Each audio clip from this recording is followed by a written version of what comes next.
welcome to round 4 of the Parenting Roundabout podcast for the week of August 24th. I'm Catherine Haleko, and I'm here with Terry Morrow. Hello. And Nicole Eridix. Hi there. As moms of teens and young adults, we've survived those little kid days, yet we're still rethinking the decisions we've made all through our kids' lives and worrying about what's going on right now. Today's Thursday, which means it's time to give into our obsessing. And today we're obsessing about the benefits that come at age 50 and beyond for some of us. Way beyond. As of this summer, we are now all in the 50 and up age bracket.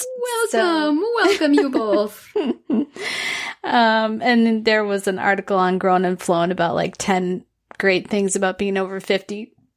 Some of which I was like, yeah, I see that. And some of them didn't apply because it was also about being like empty nest, which not happening here at the moment. So, but it made me laugh because, you know, it's like a rite of passage to get a AARP card in the mail when you turn 50. Yes. So I did get mine, and it came with a thing, like a special promo that was, you can get this trunk organizer for your car if you sign up. And I was like, wow, that actually sounds really useful. It was appealing. Yes, I'm like, oh my gosh, I can't believe I'm considering. I wasn't really considering doing it, but it just made me laugh. I'm like, they do know their audience. Yes, they do. That's funny. I held off a long time before joining because I was waiting for a gift I actually wanted, but then finally I had gotten my new Apple card and I wanted to try it out. So I said, okay, we'll give AARP some money. But I have not found anything lately about it that was...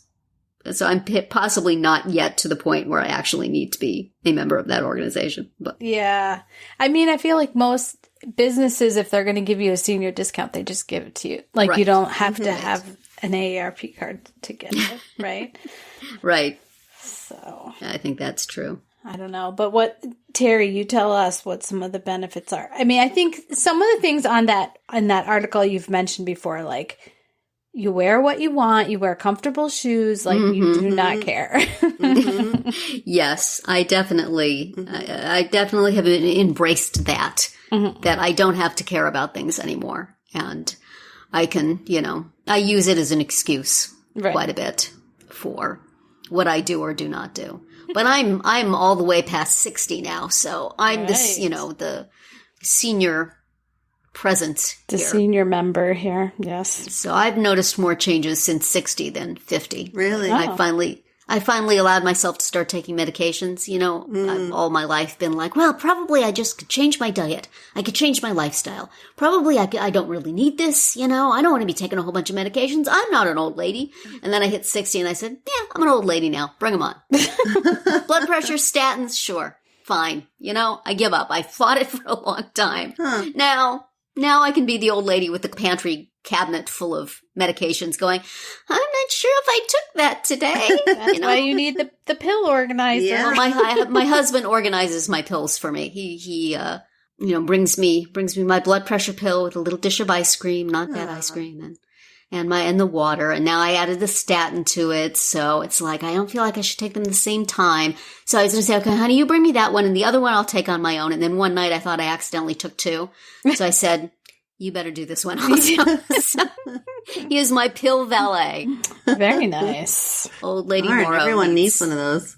Yes. You don't want to leave the old woman to do her own pills. You better make sure she do. You better have the husband who's older than you are take care of that for you. And he also resisted taking pills for a long time, and now he's just started saying yes to everything, but he still kind of looks askance when I get a prescription. I'm like, sure you want to take that? I'm like, you took it! You took whatever they tell you to take! Why is it my problem? So that's, yes, so I am just now letting go of all those things I thought I shouldn't do when I was younger. Go to the doctor and then you get 10 appointments for tests and things afterwards. That's me now. This is going to be my job. I'm just going to be going back and forth to the doctor. And they'll look at me and they say, oh, it's old Mrs. Morrow again. She's such a hypochondriac. But you know what? It gets the old girl out of the house, so it's probably good. Hello, Mrs. Morrow. How are you? Yeah, we'll humor her. She gets a little short of breath, sure, we'll do all the tests. Fine. She got insurance. It's okay. So I'm that person now. You're that person. You guys aren't there yet. You still have something to live for. So tell me how it feels to be 50. I can barely remember back in. Well, for me, it's all still about my teeth, and that started. Oh, That's been like 40 years in the making. So Wow. still working on getting my new rough. tooth. That's what I want for Christmas, you guys. A new Aw. front tooth. Aw. Yeah, I mean, I feel I had a physical, and I feel and felt and feel quite healthy, and everything, all the results from that indicated that I was. So, so that's good. So I don't feel, like you said, Terry, at this point, I'm not feeling the need for Yes. a bunch of stuff. But I think I'm getting more toward the, like, wearing comfortable clothes and shoes and Absolutely. not It's caring. the shoes. The shoes have been the biggest change physically. Yes. Oh. You can give yourself permission to put the high heels in mothballs because you're old now. I can't remember the last time I wore heels. Sneakers. Be the little old lady in tennis shoes. It'll be fine. I did realize that I shrank. You know how you slowly shrink after you turn like 30 or something. Yes. And I didn't officially really go went either. down by an inch at my last doctor's appointment. Wow. What? In height? Yeah. Seriously? I mean, I'm sure it's been happening slowly all along, but it was the first, it was, I always thought I was 5'2", but now, Yeah. according to the doctor, I'm 5'1". Wow. So, Didn't really Yep. significant. yeah. Huh. I was clinging to my 4'10", and now I'm 4'9". Wow. See, Yeah. you can't wear heels, Nicole, because you're already Yeah, you way definitely ahead not of when us. you're around me. No. I could use the heels, but nope, not anymore. Not doing anything in my life that requires that. Yeah, I mean, I definitely feel more comfortable not wearing makeup when I go out. Oh yeah. I mean, I used to have to, at least wear some mascara and, I don't know, put on a little bit of lipstick or something just to go to the grocery store or pick up my kids from school. But now I don't care. Maybe it's also because of the masks, but Yeah. Oh yeah, well, that helps. but I Love generally to don't be waste released from that. lipstick these days. That's right. I mean, if we're going out for dinner or something, yeah, but I mean, we're not even doing that these days. So Yeah. yeah, my makeup is sitting and gathering dust, so it's not getting used at all. But I'm not as fussy about that. And I'm certainly not as fussy about just physical appearance. I mean, I am. I care a little bit about how I look, but it's not as what I was when I was in my 20s, obviously, in my Right. teens. I don't, where I used to pick out my outfit every night before I go somewhere. But I think the biggest change for me is that I feel content staying at home. And it's not because of this quarantine, but, cause it was starting to happen before then. But I mean, I used to have that, what do they call it? FOMO, fear of missing out in a big way.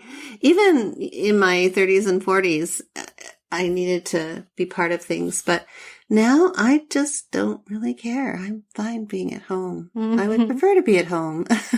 Yeah. It's okay. I don't need to go to your, such and such event and socialize. And Right. be. That's a good one. My friend called it. She said that she still has FOMO, but her husband doesn't like to do things, and so they coined the term phobie, fear of being invited, for him. I love it. That's my great. new one. Yes. I mean, Yes. I used to have this, Real. I mean, and I still do, but in my 30s and 40s, I had this really, really amazing network of female friends, and we were all going through the baby stuff together, and we were all, going through all the early kid years together. And I love that. And I love being part of that group. And I still am virtually to an extent because we're all living apart from one another now. But, and so I do kind of miss some of the conversations, but I don't feel the need to be part of, because some of them still get together. And I don't really feel like I'm missing out on that, or I'm fine. I'm happy being home. I've got my little world I can access, and I'm okay with that. I'm feeling okay with that. So yeah, which is huge for me because honestly, I was the kid that was out. I was the teenager that was out almost every night without fail. And if I was at home on a Friday night, oh my gosh, that was the end of the world. All through, and even into university in my early 20s, when we're constantly doing things, constantly on the go, constantly hanging out with people. And yeah, I think I'm just done right now. I don't know, it might change, but you did it all. I did it all. Yeah. So anyway, I'm just going to go and hang out and not bother to finish this podcast, but I need to wrap it up. Yeah. So we need to find a way to have AARP sponsor our podcast. There you go. We're old, but we're hip enough to have a podcast. Yeah. So. That's right. Is it hip or is it just my weekly form of socialization? The only conversation I have all week. Yeah. And I'm okay with that. Yes, it doesn't bother us at all. No. So, in fact, we prefer it. Anyway, that's it for today's Round 4. Tune in tomorrow when we'll share our roundup of things we've been using or enjoying lately that we think deserve a shout out.